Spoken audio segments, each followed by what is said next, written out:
Hello दोस्तों, बहुत बहुत स्वागत, अभिनंदन एक बार फिर से RDF GS गुरु में। हम भारतीय इतिहास पढ़ रहे हैं, आधुनिक भारतीय इतिहास पढ़ रहे हैं। उसमें आज एक नया चैप्टर कौन शुरू करेंगे? Congress socialist party. छोटे छोटे 2-3 चैप्टर हैं, उनको ख़त्म कर लेते हैं।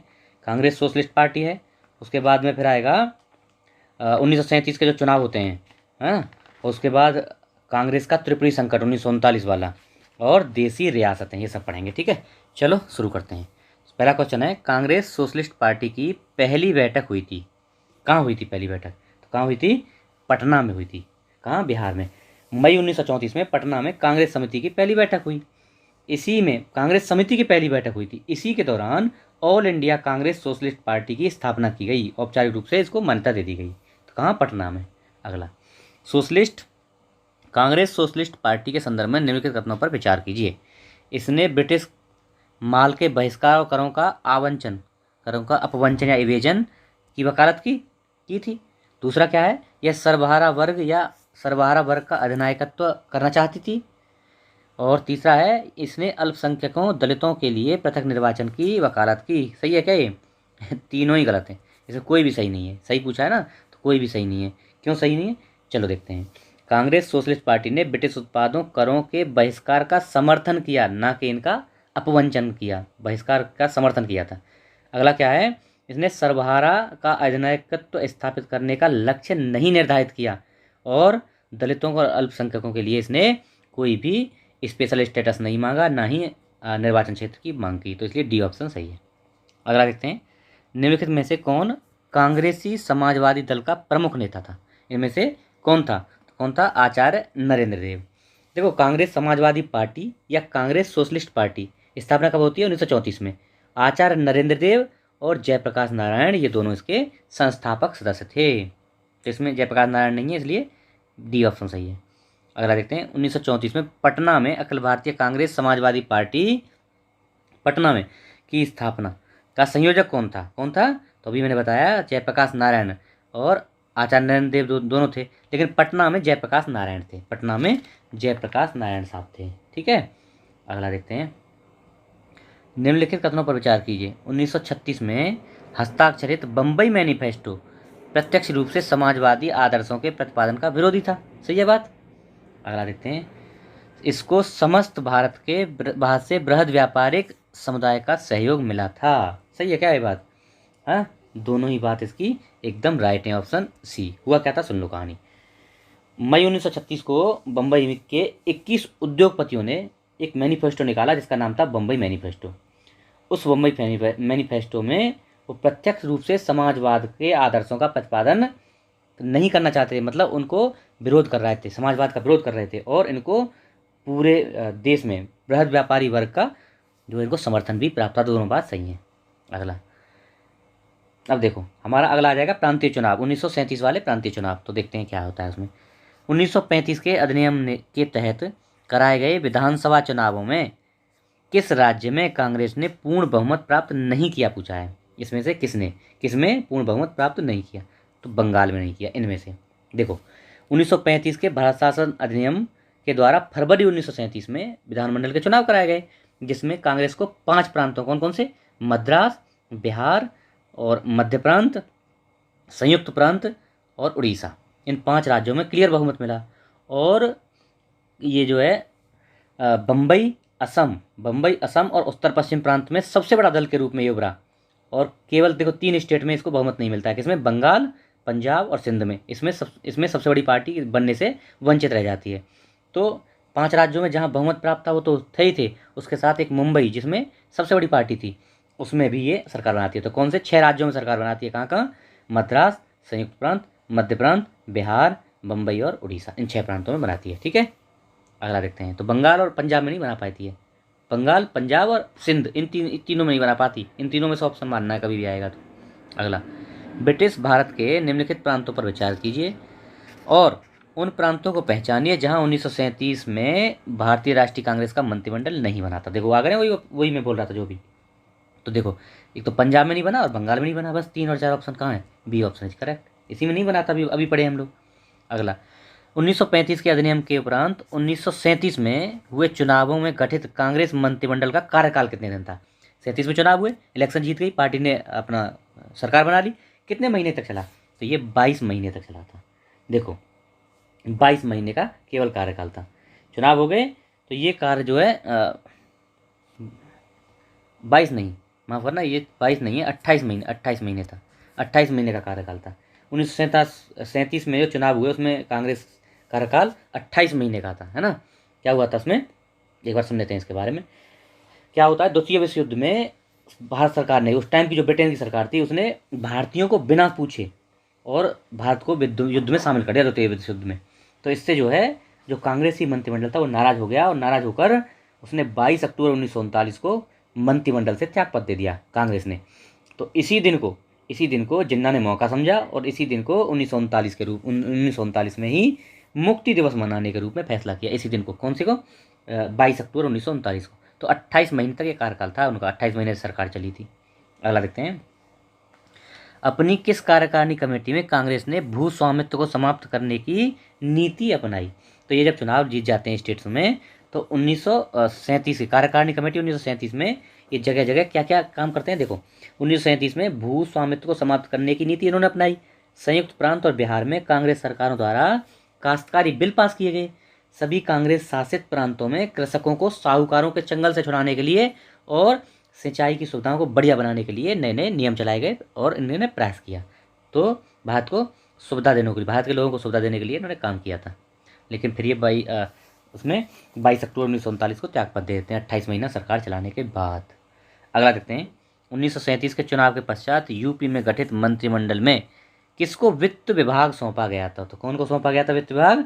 ये थे रफ़ी अहमद किदवई साहब को। 1937 में प्रांतीय चुनाव हो जाते हैं यूपी में, यानी यूपी को क्या बोलते थे, संयुक्त प्रांत उस टाइम पे। आज की यूपी उस टाइम संयुक्त प्रांत था। तो यहाँ पे 134 सीट लेती है, कहते हैं 228 में से, और वहाँ सरकार बना लेती है। और वहाँ पे प्रधानमंत्री कौन बनते हैं? प्रधानमंत्री बनते हैं वल्लभ भाई पंत। उस टाइम स्टेट में ही प्रधानमंत्री हुआ करते थे, तो प्रधानमंत्री वल्लभ भाई पंत बनते हैं। कानून एवं न्याय मंत्री कैलाशनाथ काटजू और वित्त मंत्री रफ़ी अहमद किदवई। ठीक है, याद रखना है जी।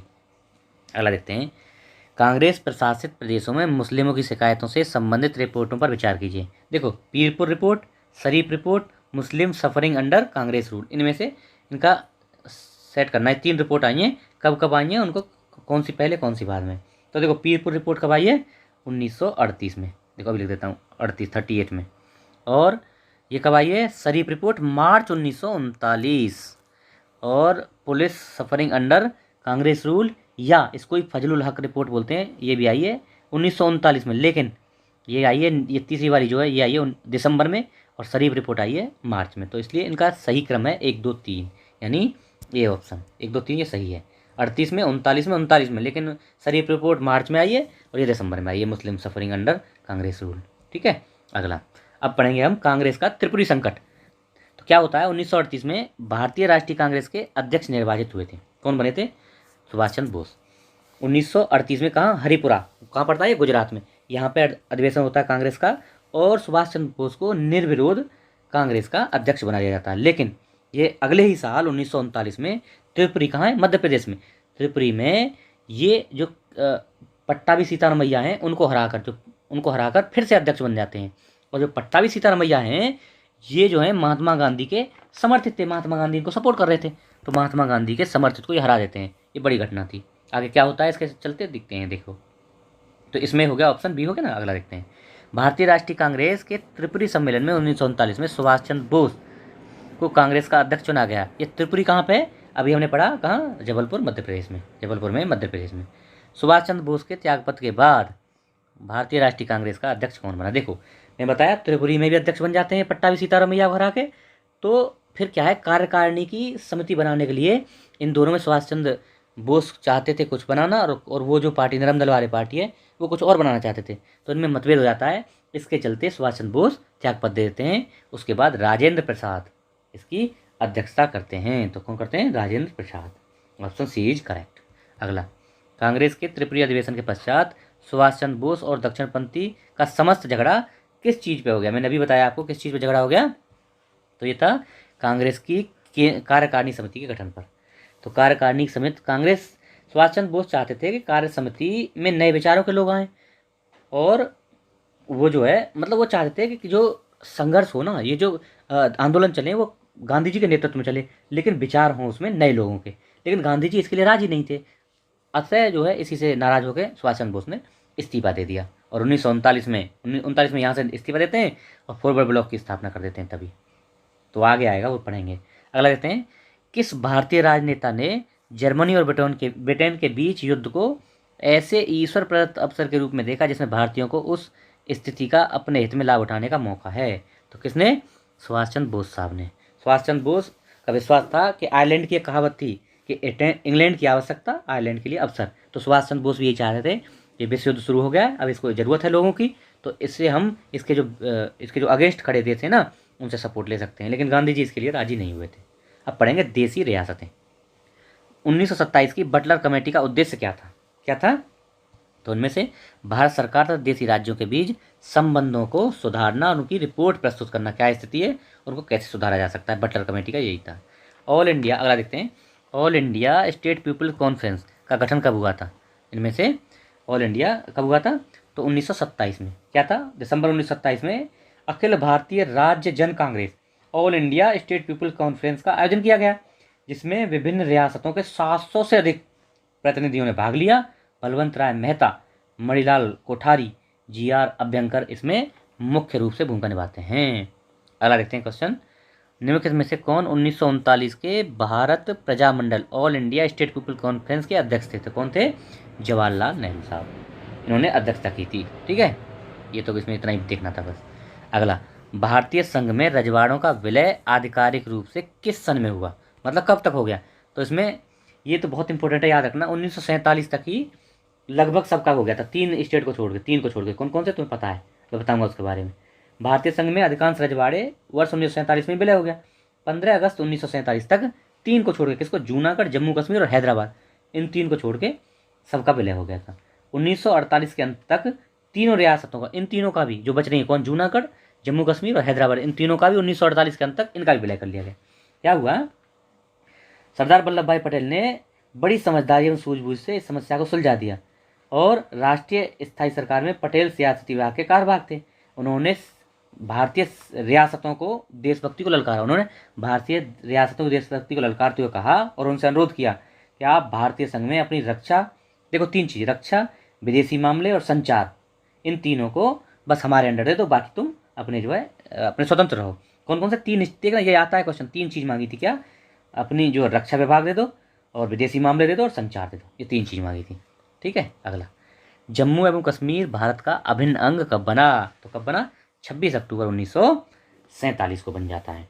26 अक्टूबर 1947 को कश्मीर के महाराजा हरि सिंह ने विलय पत्र पर हस्ताक्षर कर दिए और जवाहरलाल नेहरू साहब को वो सौंप दिया, और तभी जवाहरलाल नेहरू साहब ने वहाँ सेना भेज दी जम्मू में, और उन जो है पाकिस्तानी कबीले आई थे उनको भगाना शुरू कर दिया, और वहाँ पे प्रधानमंत्री नियुक्त किया, किसे? शेख अब्दुल्ला को प्रधानमंत्री, वहाँ प्रधानमंत्री बनता था पहले। ठीक है, तो यह है 26 अक्टूबर 1947 को। भारत के विभाजन के समय ब्रिटिश भारत के निम्नलिखित में से किस प्रांत में एक संयुक्त स्वतंत्र अस्तित्व के लिए योजना रखी थी? मतलब इनमें से कौन स्वतंत्र रहना चाहता था? तो कौन रहना चाहता था? पंजाब। पंजाब चाहता था कि हम जो है स्वतंत्र रहें, किंतु सरदार पटेल के प्रयासों ने इसके मंसूबे पर पानी फेर दिया, और पूरी पंजाब पटियाला पहाड़ी राज्य का एक संघ बनाया गया, जिसको बोला पेप्सू। इन सबको मिला के पेप्सू बना दिया। इंपॉर्टेंट लास्ट क्वेश्चन है, बट नॉट लीस्ट, और इम्पोर्टेंट क्वेश्चन देखो कौन सा है। निम्नलिखित देशी राज्यों में कौन यथावत स्टैंड स्टिल समझौते पर हस्ताक्षर किया? देखो, जब भारत आज़ाद हो रहा था तो 3 चीज़ों का ऑप्शन दिया था, किसने? माउंटबेटन ने। 3 ऑप्शन थे रियासतों के पास, कौन से? या तो भारत में मिल जाओ, पाकिस्तान में मिल जाओ, या फिर अपने जैसी स्थिति है आज की ऐसे बने रहो। तो भैया इनमें से कौन सा था जो ऐसे चाहता था? ये था हैदराबाद। हैदराबाद बोलता था हम जैसे हैं ऐसे ही रहने दो, मतलब अगल हैं, अलग राज्य हैं, अलग। बताओ, अब देश के भीतर अकेला स्टेट या देश बनना चाह रहा था वो। तो कौन था? 29 नवंबर 1947 को हैदराबाद रियासत एवं डोमिनियन स्टेट, जब इंडिया थी ना उस टाइम पर, उनके मध्य इनके मध्य समझौता हुआ। इस समझौते पर हैदराबाद के प्रधानमंत्री मीर लईक अली और डोमिनियन स्टेट ऑफ इंडिया के गवर्नर कौन? माउंटबेटन के बीच हस्ताक्षर होता है। लेकिन बैठे थे ना यहाँ सरदार पटेल साहब, इन सबको जो है पुलिस कार्रवाई के दौरान, इसको तो पुलिस कार्रवाई की तरह मिलाया था। आगे आएंगे वो सब चीज़ें, बताऊंगा मैं कैसे कैसे क्या हुआ था। ठीक है, तो ये लेक्चर था, आशा है आप लोगों को पसंद आएगा। मैं जल्दी जल्दी ख़त्म करने की कोशिश कर रहा हूँ इसको, है ना, फिर और कुछ शुरू करेंगे। ओके, शेयर करिए, अगर चैनल पर नए हैं तो लाइक वाइक करते रहिए और सब्सक्राइब कर लीजिए ना, सब्सक्राइब जरूर कर लीजिए चैनल को। Okay, thank you so much.